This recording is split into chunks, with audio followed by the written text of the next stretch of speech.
제가 설교를 준비하면서 어느 영상을 하나 봤는데요. 한 2분 정도 되는 영상인데 내용은 그렇습니다. 그냥 간단한 영상인데요. 인삼밭에 고구마 하나가 딱 자라고 있는 거예요. 근데 이 고구마가 얼마나 해피한지 몰라요. 즐거워요. 근데 그거를 보면서 인삼들이 하는 말이, 쟤는 자기 주제도 모르게 자기가 고구마인지도 모르고 인삼처럼 저렇게 행복해야 한다, 그렇게 얘기한다는 거예요. 그러니까 그 인삼 중에서 까칠한 인삼이 어느 날 고구마한테 가가지고, 야, 내가 너에게 이제 진실을 밝히겠다. 잘 들어라. 사실은 너는 인삼이 아니라 고구마야. 고구마가 절망 가운데 눈물을 흘리면서, 이렇게 해야 되는데 그러지 않고, 그래? 나 고구마였구나. 나 고구마였네. 그래, 알았어, 고마워. 그리고 여전히 행복한 거예요. 이 까칠한 인삼이 생각해 보니까, 쟤는 뭐가 좋아서 저렇게 좋대? 아니, 인삼도 아니고 고구마인데 왜 이렇게 좋아하지? 배 아프다, 그러는 거예요. 알고 보니까 고구마는 늘 마음속에 감사했다는 거예요. 하루가 행복하다는 거예요. 기쁘다는 거예요. 그런 마음으로 살아가니까 고구마가 고구마밭에 있든지 고구마가 인삼밭에 있는지 환경이나 외적인 것에 영향을 받지 않고 즐겁다는 거예요. 제가 그 짤막한 한 2분 정도 되는 영상을 보면서 많은 감동을 받았습니다. 여러분, 행복하십니까? 행복은 외적으로 주어지는 게 아니라 내 안에서 나오는 거예요. 아무리 내가 많은 것을 갖고 있어도, 내가 아무리 세상에서 잘 돼도 내 마음에 감사가 없으면 그 사람은 불행한 사람이에요. 예, 맞습니다. 그 반대로 내가 아무것도 없어도 내 마음속에 감사하면 행복한 인생이 됩니다. 여러분, 다들 행복하시기 바랍니다. 행복은 마음에서 나와야 돼요. 감사해야지 일어나는 거지, 감사하지 못하면 불행하다고요. 아무리 많은 것 갖고 있어도 자꾸 비교하며 내 인생을 깎아먹으면 안 됩니다. 하나님 앞에 나라는 존재가 얼마나 귀한 존재이고 하나님이 나를 보면서 얼마나 존귀하게 생각하는 알면 감사가 나오는 것입니다. 오늘 추수감사절인데요, 한 해 동안 하나님께서 베풀어 주신 은혜에 감사하며 여러분 마음속에 감사하는 마음으로 하나님 앞에 예배하시길 바랍니다. 추수감사절은 구약의 성경에 보면 이 수장절이라고 해서 농사를 잘하고 나서 그 농사한 것을 다 수장한 후에 이 모든 것이 하나님의 은혜라는 것을 감사함으로 하나님 앞에 드려지는 것이 추수감사입니다. 그런데 이 1600년대 와가지고 이 감사가 실제적인 어떤 감사의 고백이 있는데, 그게 무슨 사건이냐면, 여러분, 영국에서 청교도들이 신앙의 자유를 찾고자 신대륙을 향해 갔는데 그게 1620년입니다. 헨리 8세가 나라를 다스리다가 제임스 1세가 나라를 다스리게 되는데, 그때에 이 청교도들에게 신앙의 다른 것에 대한 신앙을 갖지 못하고 다른 것을 하도록 강요하니까 신앙의 자유를 찾아서 신대륙에 가서, 지금의 미국이에요, 매사추세츠라고 하는 그곳에 도착해서 그곳에서 모든 고생 가운데서도 하나님께서 베풀어 주신 첫 농사를 하나님 앞에 드려짐으로 감사하는 것이 추수감사입니다. 이 영국의 청교도들이 참 하나님 앞에 신실한 믿음을 가지고 신앙의 자유를 위해서 102명이 메이플라워를 타고 갔다고 합니다. 그들에게는 배의 항해술도 좋지 않았고 날씨도 좋지 않았고 겨울이었고 또 배고픔과 또 신대륙에 가서 풍토병도 여러 가지 어려움이 있었지만 그래도 도착했다는 거예요. 도착해서 처음에 농사를 하는데 하나도 안 되는 거예요. 영국에서 가져온 씨를 뿌렸는데 안 되는 거예요. 그 추운 겨울에 102명 중에서 44명이 죽었다는 겁니다. 그럼에도 불구하고 하나님의 은혜로 원주민을 통해서 농사법을 알게 되고 원주민을 통해서 준 그 씨앗을 뿌려서 첫 번째 수확을 맞이했는데 그것이 옥수수, 또 호박, 감자 이런 것을 수확하고 그 청교도들이 원주민들을 초대해서 하나님 앞에 예배한 것이 추수감사입니다. 제가 책을 보니까 평생감사라는 책에 그 청교도들이 신대륙에 가서 첫 농사에서 하나님 앞에 추수감사절 하면서 드렸던 7가지 감사를 제가 발췌해서 여러분에게 말씀드리게 한번 잘 들어보세요. 비록 작지만 배를 주셔서 항해를 하게 하셨으니 감사합니다. 한없이 느리지만 끝까지 항해를 할 수 있었으니 감사합니다. 항해 중에 2사람이 죽었지만 한 아기가 태어났으니 감사합니다. 항해 중에 큰 돛이 부러졌지만 파손하지 않았으니 감사합니다. 여인들이 파도에 휩쓸렸지만 한 사람도 떠내려가지 않았으니 감사합니다. 원주민들의 호의가 감사합니다. 그 어려운 항해 여정 속에서도 돌아가자고 하는 가족이 한 명도 없었으니 감사합니다. 여러분, 잘 따져보면 우리라고 생각하면 감사라고 고백 못해요. 오히려 불평불만할 것을 뒤집어서 감사하는 거예요.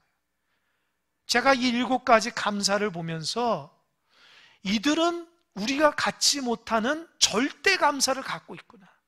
하나님이 무엇을 주신 것에 대한 감사가 아니라 하나님 믿음으로 그 사실 하나만으로 모든 것들을 감사를 찾고 있다는 것에 제가 감사했어요.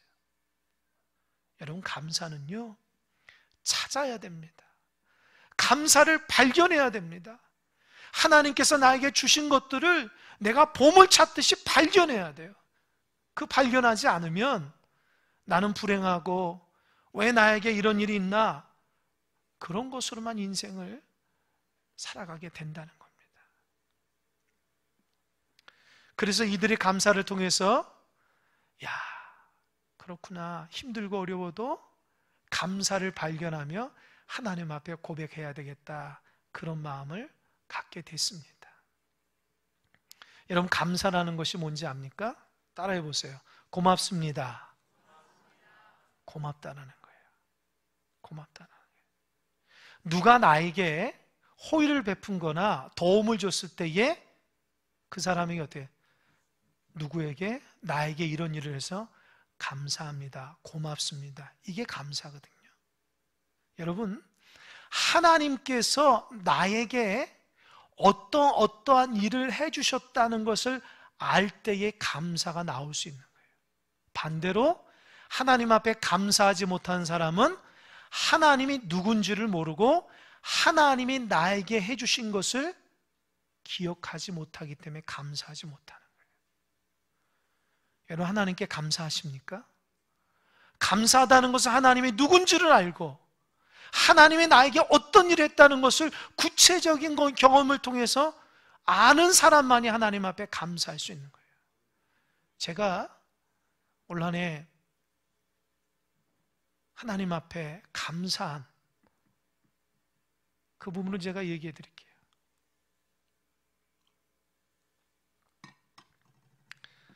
추수감사절을 맞이해서 한 주 동안 하나님 앞에, 나는 정말 하나님 앞에 뭘 감사했는가, 여러분, 그거 아십니까? 설교자는 성도들에게 사랑하며 사십시오 라고 하면서도 사랑하지 못할 때가 있어요. 소망을 가지십시오 라고 하면서 소망을 못 가질 때 있어요. 마찬가지로 감사하십시오 하면서 나도 감사하지 못할 때가 있어요. 그런데 제가 이번에 추수감사 주일을 맞이하면서 내가 정말 하나님 앞에 감사하는 것이 무엇인가, 제가 하나님 앞에 묵상하며 기도했더니 제 마음속에 어떤 마음이 있냐, 잘 들어보세요. 제가 올 한해 교회를 더 사랑하게 됐고 성도님들을 더 사랑하게 됐습니다. 그래서 감사해요. 혹시 어떤 분은 아니 목회자가 교회를 사랑하고 성도를 사랑하는 건 당연한 거 아닙니까? 라고 할지 모르지만 제가 뭐라 말씀드렸습니까? 더 사랑하고 더 깊이 있게 마음속에 품었다는 거예요. 제가 큰사랑교회에 부임한 것이 2017년 1월 달입니다. 마이크가 이상하지? 2017년 11월 달입니다. 제가 11월 달에 부임했으니까 꼭 만 4년 됐습니다. 하나님께서 한 번도 와보지 못한 광주라는 곳에 하나님 저를 보내주셨고 그 많은 교회 중에서 큰사랑교회를 저를 보내주셨어요. 하나님의 뜻이 잘 몰랐습니다. 내려와서 보니까 너무 이쁜 곳에 아름다운 교회가 있었습니다. 우리 성도들과 참 믿음의 길을 걸어가고자 많이 애쓰고 많이 수고했습니다. 불철주야 제 마음속에 하나님이 기뻐하시는 믿음의 교회가 됐으면 좋겠고 믿음의 사람들이 됐으면 좋겠다. 기본적으로 예배하고 기도하고 하나님 사랑하는 성도가 됐으면 좋겠다. 그렇게 간절함으로 말씀을 가르치고 여러분을 권면했습니다. 그러나 믿음으로 열심히 달려간 성도도 있지만 그렇지 못한 성도들 제 눈에 보니까 제가 안타까웠고 새벽마다 기도하며 하나님 제발 믿음의 길을 걸어가게 해달라고 땅을 치면서 하나님 앞에 그렇게 기도하고 목회를 했습니다. 그걸 한 2년 정도 하니까 마음속에 하나님이 나를 이곳에 보내줬으면 하나님께서 우리 성도들이 변화가 있고 교회가 변화가 되며 놀라운 역사 가운데 인해 되는데 제 마음속에 그렇게 많이 변화가 일어나지 않는다고 생각하니까 마음이 좀 힘들더라고요. 그러면서 하나님께서 은혜 주셔서 이곳에 왔는데 하나님 이곳을 변화시키시고 하나님 영광 가운데 세워달라고 간절하게 날마다 기도합니다. 그런 와중에 코로나가 왔어요. 솔직히 제가 여러분에 말씀드리지 않았지만 너무 힘들었습니다. 하나님 왜 그러십니까? 교회 다니는 것이 세상에 손가락질을 당하는 그런 시대가 와서 제가 어떻게 하나님 앞에 예배하고 어떻게 우리 성도들을 가르쳐야 될지 힘들고 너무 어려웠어요. 그래도 제가 할 수 있는 것은 묵묵히 십자가를 바라보며 기도하는 것밖에 없었어요. 올해 들었으면서 하나님 기도하는 중에 제 마음속에 큰사랑교회를 다스리고 인도하신 분이 하나님이라는 것을 저에게 확신시켜 주셨어요. 우리 성도님들 부족하고 연약하지만 하나님이 여러분을 지키시고 인도하시는 분이라는 것을 제가 확신했어요. 그러니까 제가 하나님께 맡겼습니다. 하나님, 교회를 지키시고 인도하시는 하나님이시니 감사합니다. 저는 하나님 믿습니다. 선한 길로 교회를 인도하시고 우리 성도님들 믿음이 부족하고 연약한 성도도 하나님 다 책임져 주셔서 그들이 주님을 더욱더 사랑하는 주의 백성 되게 해달라고 간절함으로 기도했습니다. 그랬더니 글쎄 제 마음속에 교회가 너무 사랑스러운 거예요. 교회가 바라보기만 해도 눈물이 나고 예전에는 안타까움으로 봤던 성도들이 너무 이쁘고 너무 아름답고 제 마음속에 너무 사랑스럽게 보이기 시작하는 거예요. 아마도 하나님 제 마음에 사랑하는 마음을 주신 것 같아요. 그러니까 행복하기 시작하고 감사하기 시작합니다. 달라진 것은 크게 많지 않았지만 제 마음이 달라지고 교회를 바라보는 눈과 여러분을 바라보는 눈이 제가 달라진 것 같아요. 그래서 감사한 거예요. 그래서 제가 기도할 때마다 하나님 앞에 너무 고맙습니다. 감사합니다. 그렇게 한 해를 달려오고 있습니다. 여러분, 하나님이 저와 여러분을 다스린 줄 믿으시기 바랍니다. 큰사랑교회를 인도하시는 분이 우리 하나님이라는 거예요. 그래서 사랑하는 마음과 감사의 마음으로 믿음 생활 잘 하시기 바랍니다. 여러분의 인생은 하나님 책임져 주시는 거예요. 하나님 붙들어 주시는 거예요. 힘들고 어려워도 포기하지 마시고 하나님 여러분 사랑하는 마음으로 지켜보시니까 승리하는 여러분 되시길 바랍니다. 오늘 본문의 말씀에 시편 기자가 하나님 앞에 감사함을 고백하고 있어요. 이게 시편 100편이 대표적인 하나님의 감사의 말씀입니다. 어떻게 감사하냐? 기쁨으로 감사하자는 거예요. 근데 감사할 때에 아까 말한 것처럼 누가 나에게 무엇을 했기 때문에 감사하는데 시편 기자는 3절에서 하나님이 어떤 분이 있는가에 대한 고백합니다. 3절 한번 읽어볼까요? 다 같이 한 3절 시작. 여호와가 우리 하나님이신 줄 너희는 알지어다. 그는 우리를 지으시니요 우리는 그의 것이니 그의 백성이요 그의 기르시는 양이로다. 아멘. 여기서 보니까 여호와가 어떤 하나님이요? 우리 하나님. 여러분 저 좀 보세요. 여러분 그러죠? 아, 우리 남편이야, 우리 아내야, 우리 엄마야, 우리 아빠야, 우리 동생이야. 그런 표현 쓰죠. 우리 성도님들이 기도할 때마다 우리 목사님 이렇게 쓰실 때가 있어요. 제가 그 소리 들으면 굉장히 기분이죠. 왠지 아세요? 마음이 하나가 됐다는 거거든요. 친밀하다는 거예요. 그죠? 근데 그 소리 들을 때마다 제가 한편으로 책임감이 앞섭니다. 왠지 아세요? 나를 그렇게 신뢰하는데 내가 그들을 믿음으로 잘 이끌어야 되겠다. 우리 하나님도 마찬가지죠. 하나님은 우리 하나님이라고 하니까 하나님과 우리가 아주 친밀한 거예요. 그 친밀한 하나님이 우리 인생을 책임져 주신다는 믿음의 고백이 있고 하나님은 우리를 책임져 주시는 책임감이 있는 거예요. 그래서 말하잖아요. 하나님이 우리를 지으셨다. 우리를 인도한다. 우리는 그의 백성이다. 성경에 보면 가장 큰 하나님 주신 축복이 우리에게 준 축복이 뭔지 아십니까? 그것은 뭐 자녀를 많이 준다든지 물질의 축복이라든지 무슨 그 장수의 복이라든지 그게 아니고 그거보다 더 큰 복이 뭔지 아십니까? 따라해 보세요. 하나님의 자녀가 되는 복. 예, 내가 하나님의 자녀가 된 거예요. 왜요? 아버지 되신 하나님 내 인생을 책임져 주시는 거예요. 믿으십니까? 여러분은 저와 함께 하나님의 자녀라는 것을 꼭 고백하시기 바랍니다. 시편 기자가 말하잖아요. 나는 하나님께서 만들고 나는 하나님의 것이다. 하나님의 것이다라고요.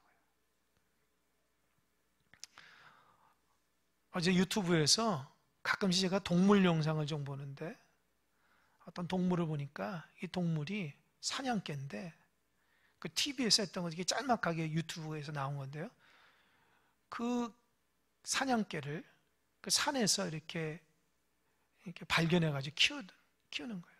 근데 그 주인 아주머니가 그 개를 얼마나 사랑하는지 몰라요. 진짜 사랑이에요. 좋아하는 정도가 아니라. 근데 그 개가 커가면서 이 제법 날렵하고 그러니까 큰 집을 장만하려고 그 개 때문에 아주 이제 외곽에 큰 집을 사서 이 잔디도 있고요.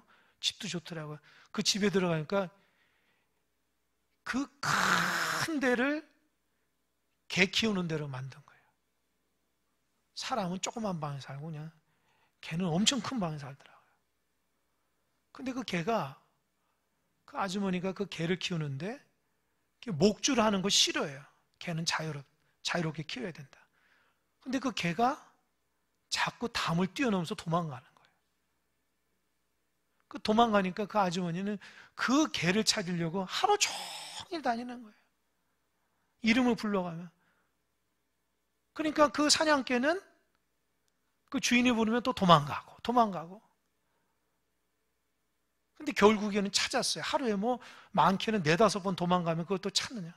제가 볼 때는 저는 이해가 좀 안 됐거든요. 개를 안 키우니까.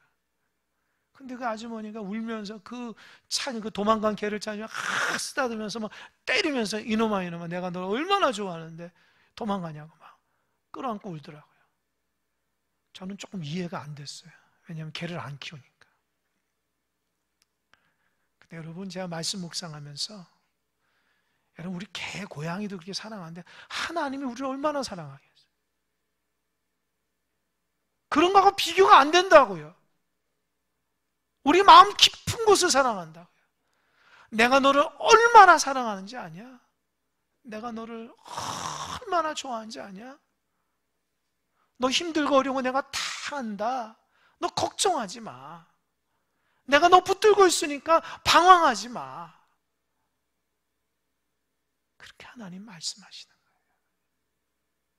여러분, 우리는 하나님의 것입니다. 세상의 것은 아니에요. 그러니까 방황하지 마세요. 하나님 앞에 여러분 인생을 드리시기 바랍니다. 그럼 두 번째로 감사를 고백하는데 어떻게 고백할까요? 4절입니다. 다 같이 시작. 감사함으로 그의 문에 들어가며 찬송함으로 그의 궁정에 들어가서 그에게 감사하며 그의 이름을 송축할지어다. 저 좀 보세요. 여기에서 감사라는 단어가 똑같은 게 뭐냐면 찬양이고요, 또 예배라는 거예요. 그러니까 감사하면 그 문이 뭐예요? 하나님이 거하시는 성전에 들어오는 거예요. 들어와서 뭐예요? 감사의 고백으로 찬양하고 예배한 거예요. 그러니까 여러분, 오늘 주예전에 와서 예배한 걸 보면 하나님이 어떻게 생각할까요? 너 나한테 감사하는구나, 이렇게 느낀다는 거예요. 하나님. 여러분, 감사하면 하나님 앞에 찬양하고 예배하는 것이 하나님은 너 나한테 감사하는, 그렇게 받아들인다는 거예요. 반대로 하나님 앞에 찬양하지도 못하고 예배하지도 못하면 너 나한테 감사하지 않는구나, 이렇게 느낀다는 거예요. 여러분, 평생 하나님을 찬양하시기 바랍니다. 노래를 잘해서가 아니에요. 마음속 깊은 곳으로부터 하나님을 경배하고 사랑하기 때문에 찬양하는 거예요. 또 하나님 앞에 예배하는 게, 하나님을 사랑하고 하나님께 감사하는 게 예배하는 거라고요. 그 감사하는 마음으로 예배하는 거라고요.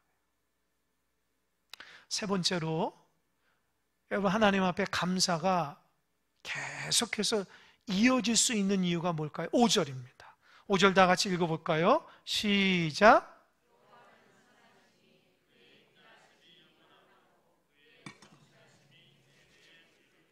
예. 여호와가 어떻게 해요? 선하고 인자하심이 영원하고 성실하심이 대대. 여러분, 사람은요, 좋았다가 싫었다가 그래요. 그죠? 부부도 마찬가지고 사람도 좋았다가 싫었다가 그래요. 그러나 하나님은 어떻게 해요? 한결같다는 거예요. 할렐루야. 하나님은 한결같아요.